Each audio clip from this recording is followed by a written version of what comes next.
오늘 끝나고 소주 한 잔 어때? 그 말이 귓가에 아직도 남아 있습니다. 아침 조회가 끝난 뒤 반장 형이 웃으며 던진 말이었습니다. 나는 대답 대신 안전모 끈을 한 번 더 조였습니다. 헐거운 끈 사이로 땀이 흘러내렸고 쇠 냄새와 기름 냄새가 섞인 공기가 폐 깊숙이 들어왔습니다. 그날도 똑같은 현장이었습니다. 똑같이 시끄럽고 똑같이 바쁘고 똑같이 위험한 곳. 하지만 늘 그렇듯 아무도 위험하다는 말을 하지 않았습니다. 위험하다는 말은 여기서 가장 쓸모없는 말이었으니까요. 나는 하청업체 소속이었습니다. 회사 이름은 그럴듯했지만 실제로는 사고 나면 알아서 처리해야 하는 사람들 쪽이었죠. 안전 교육 자료는 벽에 붙어 있었지만 그 종이들은 오래전부터 아무도 읽지 않는 장식품이었습니다. 사람보다 공정이 먼저였고 사람보다 일정이 더 중요했습니다. 기계가 돌아가는 소리가 점점 커졌습니다. 쇠가 쇠를 긁는 소리, 바닥에 떨어진 나사 밟히는 소리, 그리고 내 심장 소리까지 섞여서 귀를 때렸습니다. 오늘만 넘기자. 나는 늘 그렇게 생각했습니다. 오늘만. 오늘만 무사히. 그렇게 하루하루를 넘기다 보면 언젠가는 나아질 거라고 믿으면서 그 순간이 왔습니다. 아무 예고도 없이. 쾅. 소리가 먼저였는지 통증이 먼저였는지 기억나지 않습니다. 다만 눈앞이 하얘졌고 다리가 내 몸이 아닌 것처럼 느껴졌습니다. 바닥에 차가운 감촉이 등으로 그대로 전해졌습니다. 안전모 안쪽에서 무언가 뚝 하고 끊어지는 소리가 났습니다. 누군가 소리쳤습니다. 멈춰. 기계 멈춰. 기계는 한 박자 늦게 멈췄고 그 한 박자가 내 인생을 바꿨습니다. 숨을 쉬려고 하는데 공기가 들어오지 않았습니다. 목구멍이 막힌 것처럼 가슴이 눌린 것처럼. 눈을 깜빡이자 천장이 흔들렸습니다. 형들의 얼굴이 겹쳐 보였습니다. 다들 놀란 얼굴이었지만 그 놀람 속에는 익숙함도 섞여 있었습니다. 아, 또 한 명 다쳤구나. 그 표정이었습니다. 구급차 안에서 나는 안전모를 내려다봤습니다. 표면에 미세한 금이 가 있었습니다. 그 금 사이로 검은 기름이 스며들어 있었습니다. 깨진 건 안전모만이 아니었습니다. 그때는 몰랐지만 내 안에서 무언가가 같이 갈라지고 있었습니다. 병원 냄새는 늘 그렇듯 소독약 냄새였습니다. 침대 위에서 눈을 떴을 때 어머니가 먼저 보였습니다. 밤새 달려오셨는지 머리가 헝클어져 있었고 손은 계속 내 이불 끝을 쥐었다 놓았다를 반복하고 있었습니다. 괜찮아, 괜찮아야 해. 어머니는 나보다 먼저 나를 위로하고 있었습니다. 나는 대답하지 못했습니다. 입을 열면 울음이 먼저 나올 것 같았거든요. 그때 회사에서 사람이 왔습니다. 말끔한 셔츠, 번듯한 구두. 그는 내 상태보다 서류부터 꺼냈습니다. 일단 이건 형식적인 겁니다. 형식적인 종이 위에는 개인 과실이라는 단어가 선명했습니다. 펜 끝이 떨렸습니다. 아니, 떨린 건 펜이 아니라 내 손이었겠죠. 다들 이렇게 처리합니다. 그 말이 유난히 크게 들렸습니다. 마치 이게 정상이라는 듯 내가 유난을 떠는 사람이 될 것처럼. 나는 서류 맨 위를 다시 봤습니다. 회사 이름, 대표자명. 그 이름을 읽는 순간 숨이 멎는 줄 알았습니다. 어머니는 고개를 숙인 채 아무 말도 하지 않았습니다. 그 침묵이 이상하게도 모든 걸 말해주고 있었습니다. 나는 그날 처음으로 알았습니다. 이 사고는 단순한 사고가 아니라는 걸. 그리고 이 싸움은 생각보다 훨씬 깊은 곳까지 내려가게 될 거라는 걸. 안전모에 난 그 작은 균열처럼. 아주 조용히 그러나 되돌릴 수 없게. 영상 재밌게 보고 계신가요? 구독과 좋아요 누르시면 앞으로 더 좋은 영상 시청하실 수 있습니다. 계속해서 즐겁게 시청해주세요. 모든 어머님, 아버님 사랑합니다. 건강하세요. 병실 냄새는 언제나 비슷합니다. 소독약과 눅눅한 첫 냄새, 그리고 숨죽인 사람들의 기척. 나는 침대에 반쯤 기대 앉아 있었습니다. 다리는 깁스에 묶여 있었고 무릎 아래는 감각이 둔했습니다. 아직도 기계가 내려오던 소리가 귓가에서 떠나질 않았습니다. 이번 사고는 개인 과실로 정리하셔야 합니다. 검은 정장을 입은 남자가 서류를 내밀었습니다. 말투는 공손했지만 눈에는 아무 감정도 없었습니다. 어머니는 내 옆에 앉아 있었습니다. 두 손으로 가방 끈을 쥔 채 고개를 들지 못하고 있었습니다. 나는 말없이 서류를 내려다봤습니다. 산업재해 불인정 확인서. 종이 가장 위에 굵은 글씨가 눈에 들어왔습니다. 대표이사 김두한. 순간 숨이 턱 막혔습니다. 이름이 낯설지 않았습니다. 너무 오래 들리지 않아서 잊었다고 착각했던 이름. 혼잣말처럼 속으로 튀어나왔습니다. 아, 이 이름. 머릿속이 멍해졌습니다.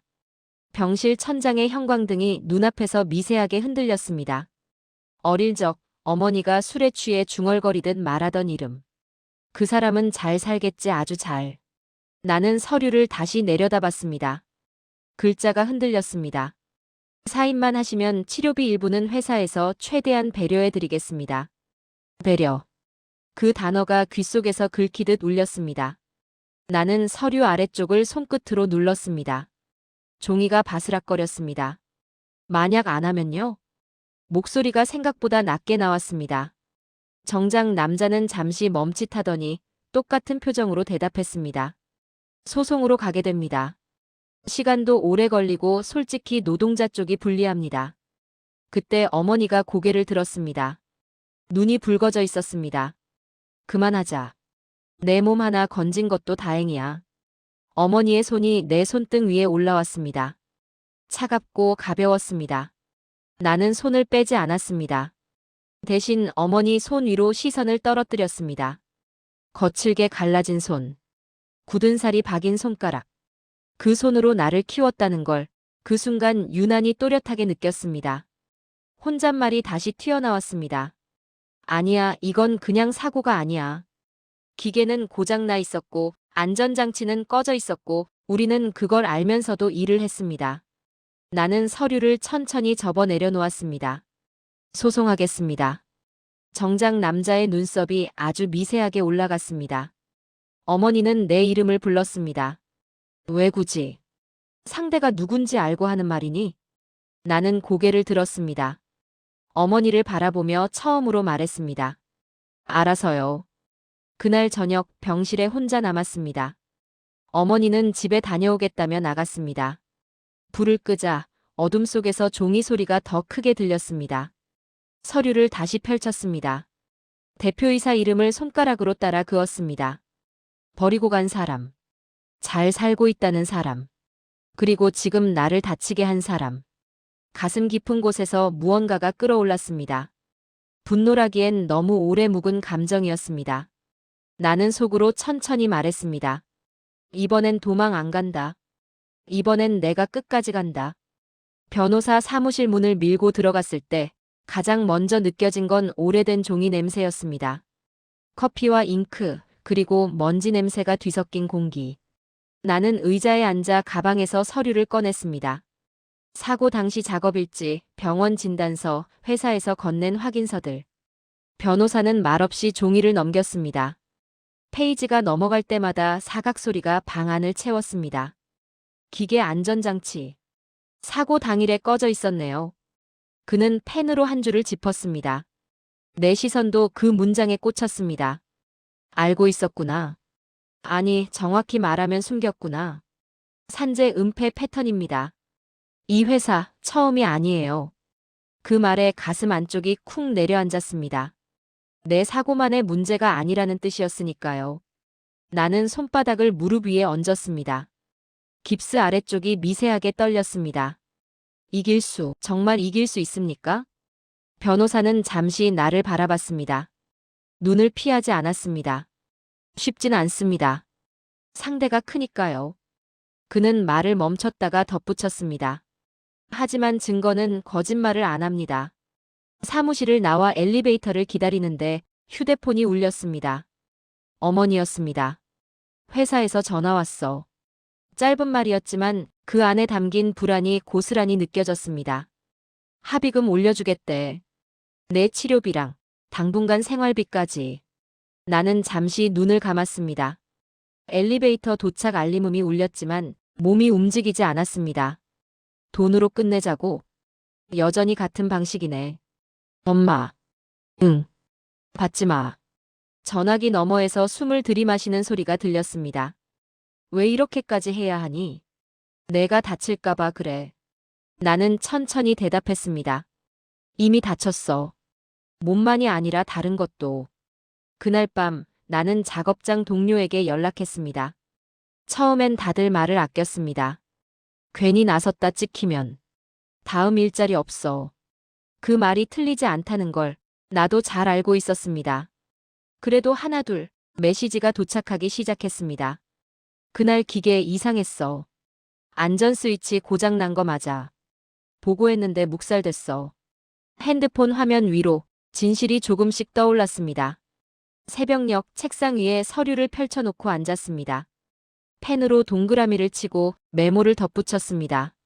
사고 전 점검 미실시. 보고 누락. 산재 미신고. 그리고 마지막 줄. 대표 결제 완료. 그 이름이 다시 눈에 들어왔습니다. 아버지. 나는 속으로 중얼거렸습니다. 당신이 끝까지 모른 척해도 난 멈추지 않는다. 이건 복수가 아니라 숨겨진 진실을 밖으로 꺼내는 일이었습니다. 그리고 나는 그 한가운데로 걸어 들어가고 있었습니다. 비 오는 오후였습니다. 공장 굴뚝에서 내려온 쇳내와 젖은 아스팔트 냄새가 섞여 코를 찔렀습니다. 나는 변호사 사무실 근처 작은 분식집에 앉아 있었습니다. 차가워진 물컵을 손끝으로 굴리며 머릿속으로 다음 단계를 정리하고 있었습니다. 그때 맞은편 의자가 삐걱이며 움직였습니다. 김종현 씨 맞죠? 고개를 들었을 때 낯선 남자가 서 있었습니다. 작업복 위에 얇은 점퍼, 손톱 밑에 기름때가 남아있는 손. 저 회사에서 같이 일했던 사람입니다. 그의 눈동자가 미세하게 흔들렸습니다. 주변을 한번 훑어본 뒤 의자를 더 끌어당겨 앉았습니다. 이 얘기 여기 말고는 못합니다. 나는 말없이 고개를 끄덕였습니다. 숟가락 부딪히는 소리, 기름 튀기는 소리 사이에서 그의 목소리는 낮게 가라앉아 있었습니다. 사고 난 날요. 대표 쪽에서 바로 회의가 열렸습니다. 그는 손에 쥔 종이봉투를 천천히 내밀었습니다. 축축하게 젖은 봉투 안에는 USB 하나가 들어 있었습니다. CCTV 원본입니다. 편집되기 전 거요. 내 손이 멈췄습니다. 봉투를 집어들자 종이의 차가운 감촉이 그대로 전해졌습니다. 이건 판을 뒤집을 수 있는 물건이다. 왜 저한테 이걸 주는 겁니까? 그는 잠시 고개를 숙였습니다. 어깨가 축 처졌습니다. 나도 거기서 다쳤습니다. 그의 시선이 자신의 손목에 머물렀습니다. 작업 장갑으로 가려진 미세하게 굳은 관절. 산재 신청하려다. 찍혔죠. 그는 씁쓸하게 웃었습니다. 그때 들었습니다. 대표가 말하더군요. 그의 목소리가 더 낮아졌습니다. 아들이라서 더 냉정하게 가야 한다고. 분식집 안의 소음이 순간 멀어졌습니다. 내 귀에는 오직 그 문장만 남았습니다. 아들이라서? 그 말 확실합니까? 그는 고개를 끄덕였습니다. 이번엔 흔들림이 없었습니다. 이미 알고 있었습니다. 당신이 누구인지. 내 안에서 무언가가 끊어지는 소리가 났습니다. 분노도 슬픔도 아닌 이상한 공허함. 끝까지 모를 거라 생각했는데 아니 모른 척하고 있었던 거군. 집으로 돌아오는 길 비가 더 거세졌습니다. 현관 앞에 도착했을 때 낯선 검은 세단이 보였습니다. 운전석 문이 열리고 회색 정장을 입은 남자가 내렸습니다. 아버지의 비서였습니다. 대표님께서 드릴 말씀이 있다고 합니다. 나는 우산을 접지 않은 채 서 있었습니다. 빗물이 어깨를 타고 흘러내렸습니다. 전할 말 있으면 여기서 하세요. 비서는 잠시 망설이다 말했습니다. 소송. 취하하시면 됩니다. 그 말에 웃음이 나왔습니다. 정말로. 역시 변한 건 없네. 대표님 말씀 전하세요. 나는 한 발짝 다가섰습니다. 이건 이제 가족 문제가 아닙니다. 비서의 얼굴이 굳었습니다. 사람이 죽을 뻔한 일입니다. 그걸 덮으려고 한 게 더 큰 문제고요. 그는 더 말하지 못했습니다. 차 문을 닫고 조용히 떠났습니다. 문을 열고 집에 들어와 USB를 노트북에 꽂았습니다. 화면 속에는 사고 순간이 고스란히 담겨 있었습니다. 안전장치가 제거된 기계, 경고등이 꺼진 패널, 그리고 관리자의 고개 끄덕임. 나는 화면을 멈췄습니다. 이제 돌아갈 수 없다. 그리고 처음으로 아버지의 얼굴을 떠올렸습니다. 당신은 이미 날 버렸고 내가 당신을 무너뜨릴 차례야. 법정은 생각보다 작았습니다. 나무 냄새와 오래된 종이 냄새가 섞여 있었습니다. 나는 방청석 맨 앞줄에 앉아 있었습니다. 깁스는 풀렸지만 다리는 아직 완전히 내 것이 아니었습니다. 문이 열리고 사람들이 일어섰습니다. 그때 그가 들어왔습니다. 아버지였습니다. 회색 머리, 반듯한 양복, 흐트러짐 없는 걸음. TV에서 보던 그대로였습니다. 단 한 번도 나를 본 적 없는 사람처럼 그는 내 쪽을 보지 않았습니다. 피고 측 대표 출석하셨습니까? 그는 고개를 끄덕였습니다. 예.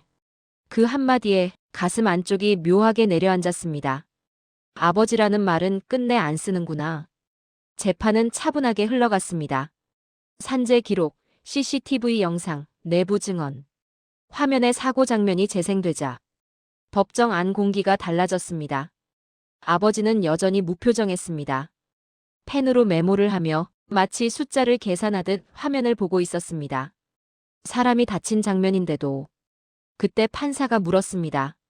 대표님, 원고가 귀사의 전 직원이자 친아들이라는 사실을 알고 계셨습니까? 순간 아버지의 손이 멈췄습니다. 아주 짧은 순간. 그러나 나는 보았습니다. 알고 있었습니다. 그는 고개를 들었습니다. 그리고 처음으로 나를 보았습니다. 눈이 마주쳤습니다. 그 눈빛에는 미안함도 놀람도 없었습니다. 오직 계산뿐이었습니다. 재판이 끝난 날 밤, 집에 돌아와 불도 켜지 않은 채 앉아 있었습니다. 아버지의 말이 계속 귓가를 맴돌았습니다. 개인적 관계와 기업의 책임은 별개입니다. 그는 틀린 말을 하지 않았습니다. 그래서 더 아팠습니다. 어머니에게서 문자가 왔습니다. 괜히 시작한 건 아닐까? 나는 답하지 않았습니다. 핸드폰을 내려놓고 어둠 속에서 숨만 쉬었습니다. 그래. 나한텐 원래 아버지가 없었지. 그날 밤 포기하고 싶었습니다. 이겨도 남는 게 없다는 생각이 들었습니다. 그 사람은 감옥에 가지 않을 것이고 나는 평생 소송권 아들로 남겠지. 혼잣말이 흘러나왔습니다. 이게 정말 옳은 건가? 그때 휴대폰이 울렸습니다. 내부 제보자였습니다. 다른 피해자들. 증언하겠답니다. 그 말에 나는 천천히 고개를 들었습니다. 재판 마지막 날, 법정은 사람들로 가득 찼습니다. 새로운 증언, 은폐 지시 녹취, 산재를 막기 위한 내부 문건. 아버지의 얼굴이 처음으로 흔들렸습니다. 턱이 굳어졌고 눈썹이 미세하게 찌푸려졌습니다. 판결이 내려졌습니다. 피고 기업은 조직적 산재 은폐가 인정되며 나는 판결문을 끝까지 듣지 못했습니다. 귀가 멍해졌습니다. 승소였습니다. 사람들이 나를 바라봤습니다. 기자들이 움직였습니다. 그 순간 나는 아버지에게 다가갔습니다. 한마디만 하죠. 그는 고개를 들었습니다. 이긴 건 저입니다. 잠시 숨을 골랐습니다. 하지만 잃은 건 아버지예요. 그는 아무 말도 하지 않았습니다. 그 침묵이 그의 패배였습니다.